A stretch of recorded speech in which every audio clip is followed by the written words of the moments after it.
Iran इस वक्त में मातम मना रहा है अपने सुप्रीम लीडर अयतुल्ला अली खामेनी उनकी शहादत को लेकर के। एक हफ्ते का कार्यक्रम चल रहा है और जिसके तहत उनको दफनाने की जो प्रक्रिया है और अंतिम दर्शन के लिए, दीदार के लिए ईरान के अलग अलग शहरों में उनका जनाजा जा रहा है। लोग अंतिम दर्शन के लिए आ रहे हैं और इस बीच में जब मातम है, उस बीच में बारूद की गूंज सुनाई दे रही है। होर्मुज में यह कहा गया कि ईरान की तरफ से हमले हुए हैं और ईरान ने कहा कि हमने हमले इसलिए किए हैं क्योंकि हमारा जो तय रूट है वहीं से आप निकल सकते हैं। अब इसको समझना होगा कि जो इजराइल और अमेरिका धमकी दे रहा था, या ट्रंप ने अभी धमकी दी कि इस वक्त में ईरान की सड़कों के ऊपर उनके सुप्रीम लीडर को देखने के लिए करोड़ों की तादाद में लोग हैं और हम एक बम गिराएंगे और हमारे एक बम से ही ये तमाम लोग खाक हो जाएंगे। वो ईरान वो ये कह रहा है कि ना तो हम बातचीत की टेबल पर आपके सामने झुके, ना हम आपके सामने युद्ध में किसी तरीके से आपके सामने झुके, और ना ही इस वक्त में जब हम मातम मना रहे हैं उस मातम के वक्त में भी हम नहीं झुकेंगे। ये अपने आप में सबसे बड़ी खबर है और यही जो है वो सबसे बड़ा मैसेज है जो ईरान दे रहा है। और सबसे बड़ी बात यह है कि कतर ने इसको लेकर के नाराजगी जताई है। कतर ने नाराजगी क्यों जताई है मैं आपको बताने वाला हूं, लेकिन उससे पहले एक बार जरा ये तस्वीर आप देखिए। आज कोम शहर में अयतुल्ला अली खामेनी साहब का जनाजा वो पहुंचा था और किस कदर भारी भीड़ आई है, किस कदर लोगों का हुजूम वो सड़कों पर दिखाई दिया।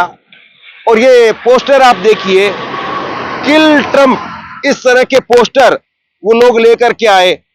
ट्रंप को फांसी देते हुए भी लोग नजर आ रहे हैं और इनके हाथों में लाल रंग के झंडे हैं, यानी इंतकाम लेने की बात कही जा रही है कि हम इंतकाम लेंगे, जिन्होंने हमारे सुप्रीम लीडर को मारा है हम उनको मारेंगे। ये मैसेज साफ तौर पर ईरान की तरफ से दिया जा रहा है। लेकिन आज जो हमले हुए हैं उसको लेकर के खबर क्या है वो सुनिए। सरकारी मीडिया आईआरबी ने दावा किया है कि होर्मुज में कतर के तेल टैंकर अल रकायात को निशाना बनाया गया। ईरान ने कहा कि होर्मुज से कमर्शियल जहाज हमारे बताए हुए रास्तों से नहीं गुजर रहे हैं और इसके बिना हम सुरक्षा की गारंटी नहीं दे सकते हैं।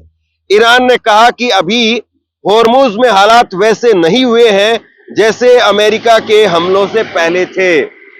ईरान बहुत साफ कह रहा है कि भाई जहां से आपको जाना है वो जो आपका रूट होगा उस रूट में हम तय करेंगे। हम तय करेंगे कि आप कैसे निकलेंगे, आप नहीं तय करेंगे इस बात को। ये ईरान कह रहा है। और अगर आप उस रूट को छोड़ करके निकलते हैं तो आपको वो आईआरजीसी का या फिर ईरानी जो नौसेना है उसका सामना करना पड़ेगा। दरअसल एक तरीके से इसको ऐसे भी कहा जा सकता है, और पिछले 3 दिनों में 105 जहाज होर्मुज से निकले हैं। जब अमेरिका ने हमला नहीं किया था उससे पहले रोजाना 115 जहाज निकलते थे, 115 से 120 जहाज निकलते थे। लेकिन अब एक तरीके से टेस्टिंग का काम चल रहा है। कुछ लोगों को लगता है कि ईरान इस वक्त में मातम में है, जख्मी है, और जख्मी शेर पर हमला कर दीजिए, या जख्मी शेर को जो है वो गुर्राते हुए हम निकल जाएंगे। लेकिन ईरान कह रहा है कि भाई ऐसा नहीं है, जहां से हम बता रहे हैं वहीं से निकलिए, बाकी दूसरी जो है वहां पर अभी भी हमारी बारूदी सुरंगें हैं।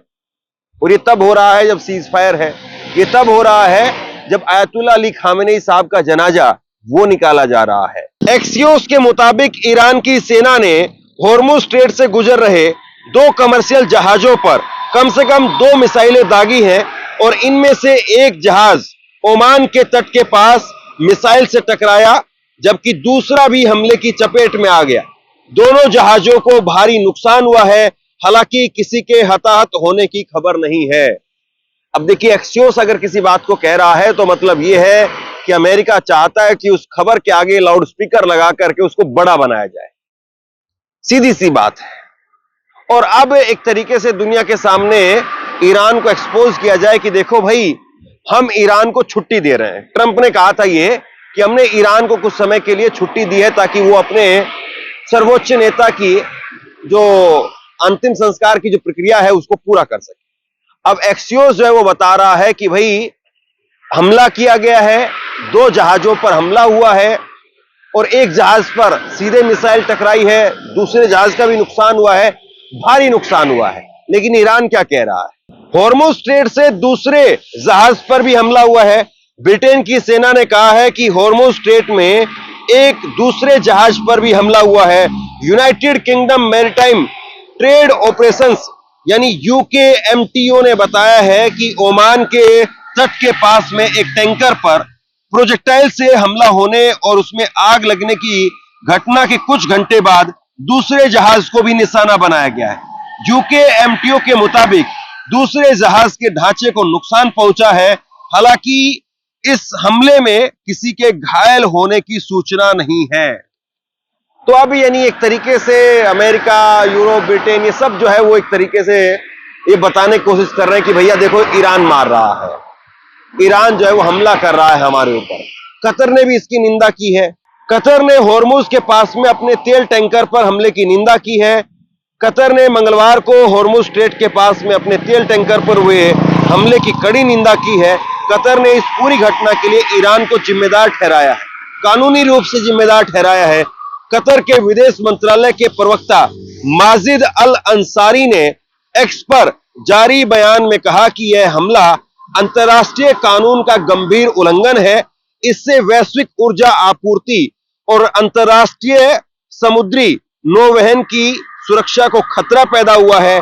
कतर ने ईरान से मांग की है कि वह अंतर्राष्ट्रीय सुरक्षा को कमजोर करने और अंतर्राष्ट्रीय समुद्री मार्गों की सुरक्षा को खतरे में डालने वाली सभी गतिविधियों को तुरंत बंद करे। तो अब देखिए, एक तरीके से प्रेशर पॉलिटिक्स का खेल है। बाकी अब्बास अरागची ने ट्वीट करके कहा है कि हम किसी प्रकार से किसी के सामने झुकने वाले नहीं हैं। हमारे यहां पर जो करोड़ों लोगों की तादाद में अब सड़कों पर है आयतुल्ला अली खामेनी के लिए, ये बंदूक की नोक पर लाए हुए लोग नहीं है। ये अपने नेता के गम में, अपने नेता की मोहब्बत में ये आए हुए लोग हैं। और ईरान को आप छोटा समझ रहे थे, हल्का समझ रहे थे। ईरान आपकी कल्पना से बहुत बड़ा मुल्क है, बहुत बड़ा मुल्क है। और दूसरा, ईरान के अंदर जिस प्रकार की एकता है, भाईचारा है, उसको आप कभी तोड़ नहीं पाएंगे। ये जो है वो अब्बास अरागची की तरफ से ट्वीट करके कहा गया। अब जो एक तरफ हमले की खबरें हैं, कोई नहीं बता रहा है कि बीते 3 दिनों के अंदर 108 जहाज गुजरे। अगर 108 जहाज गुजर सकते हैं वहां से, तो 2 जहाज अगर गुजर रहे थे तो फिर वहां पर हमला क्यों हुआ? दरअसल ये 2 जहाज वो ईरान की अनुमति के बगैर जा रहे थे, इसलिए हमला हुआ। हॉर्मुज में तनाव के बीच में 3 दिनों में 108 जहाज गुजरे हैं। ईरान अमेरिका तनाव के बावजूद हॉर्मुज स्ट्रेट से जहाजों की आवाजाही जारी है।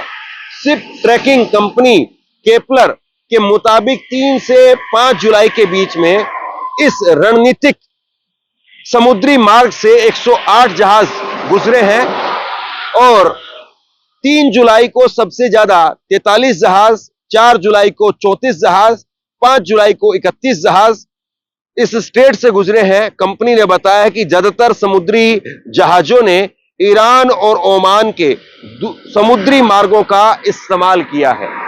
यानी जो सीधे तरीके से बात करके कि भैया जाऊं, तो ईरान कह रहा है कि हां जाओ। जो अनुमति लेकर के आ रहा है, ईरान उसको भेज रहा है। और जो होशियारी दिखा रहा है, ईरान उसे बता रहा है कि भाई हम जिंदा हैं, हम यहां खड़े हैं और हम यहीं हैं, हम यहां से कहीं जाने वाले नहीं हैं। आप हमारे सुप्रीम लीडर को मारेंगे, आपको लगता है कि हम गम में हैं, खामोश बैठे रहेंगे? नहीं साहब, भूल जाइए इस बात हमारे लिए। और यह बात ईरान बहुत पहले से कहता रहा, और यह बात खुद आयतुल्ला अली खामेनी साहब ने भी कही थी कि मेरी देह यानी मेरा शरीर वो इंपॉर्टेंट नहीं है, मैं अगर मर भी जाऊं तो कोई परवाह नहीं है। ईरान शुरुआत के दिन से इस बात को कह रहा है कि लीडर इंपॉर्टेंट नहीं है, नेशन इंपॉर्टेंट है, और नेशन के ऊपर किसी प्रकार की अगर आंच आती है तो किसी भी लीडर को किसी भी तरीके से वो कुर्बान करने के लिए तैयार है। मुस्तफा खामनेई अभी तक अपने पिता के जनाजे में शरीक नहीं हुए हैं। आप सोचिए इस बात को। और ये सिर्फ और सिर्फ इसलिए हो रहा है क्योंकि आईआरजीसी ने साफ साफ कह दिया कि भाई आप वहां पर नहीं जाएंगे क्योंकि सिक्योरिटी थ्रेट है, और इस वक्त में आपकी जो जान है वो मुल्क के लिए जरूरी है, लिहाजा वो नहीं जा रहे। तो एक तरीके से आप देखें तो ईरान में बिल्कुल साफ क्रिस्टल क्लियर चीजें दिखाई देती है, और ईरान जो है वो इस बात को एक तरीके से पुरजोर तरीके से कहता हुआ दिखाई दे रहा है कि भाई हम किसी भी तरीके से किसी भी समय पर आपके साथ में कैसे भी वार पलटवार करने के लिए तैयार, और आपको जो तरीका सही समझ में आता है आप उस तरीके से हमारे ऊपर हमला करिए, हम उसी तरीके से उसी रास्ते से आपको जवाब देंगे। याद करिए जब ईरान के वाटर डिसैलिनेशन प्लांट्स पर हमला हुआ तो ईरान ने पलट करके वही हमला किया। जब ईरान के पावर प्लांट्स पर हमला हुआ तो ईरान ने पलट करके वही किया। और अब जब ईरान गम में है, करोड़ों लोग गम में डूबे हुए हैं, अब ईरान के ऊपर हमला किया जा रहा है, या फिर ईरान की जो पाबंदियां हैं उनको तोड़ करके निकला जा रहा है, तो ईरान पलट करके हमला कर रहा है। ईरान किसी भी तरीके से ना तो अपने आप को कमजोर दिखाना चाहता है, ना एक्शन से किसी भी तरीके से अपने आप को रोकने के लिए तैयार है, और वो किसी भी सूरत में तैयार नहीं है। यही सबसे बड़ी बात है। और जंग में जब आप होते हैं तो जंग में क्या हो रहा है क्या नहीं हो रहा है ये इंपॉर्टेंट नहीं है। जंग में आपके फैसले आपने सही समय पर लिए या नहीं लिए ये इंपॉर्टेंट है। अब अगर ये 2 जहाज निकल जाते, 4 जहाज निकल जाते, 5 जहाज अगर निकल जाते, और फिर धीरे धीरे ये जहाज उस एरिया को क्रॉस करते हुए भी निकल जाते जहां से पाबंदियां हैं, तो इसका मतलब क्या होता? इसका मतलब ये होता कि ईरान की जो बारूदी सुरंगें हैं या तो फट जाती, बहुत ज्यादा नुकसान होता, या फिर जो बारूदी सुरंगें हैं या नहीं है वो एक तरीके से जो लोगों के दिमाग में अभी कंफ्यूजन है वो खत्म हो जाता। लेकिन ईरान एक तरफ अगर अपने नेता को श्रद्धांजलि दे रहा है, उसके गम में है, तो दूसरी तरफ 24 घंटे निगरानी अभी भी कर रहा है, और उस पर वो बिल्कुल भी टस से मस होने के लिए तैयार नहीं है। मैसेज बिल्कुल साफ है, जैसे को तैसा, और इंच भर भी पीछे नहीं हटना। यही फॉर्मूला है। इसी फॉर्मूले पर ईरान पहले दिन भी था और इसी फॉर्मूले पर ईरान आज की तारीख में भी। आप क्या सोचते हैं नीचे कमेंट सेक्शन में लिख करके जरूर बताइए। इस वीडियो को लाइक कीजिए और चैनल को सब्सक्राइब जरूर कीजिए। शुक्रिया, थैंक यू।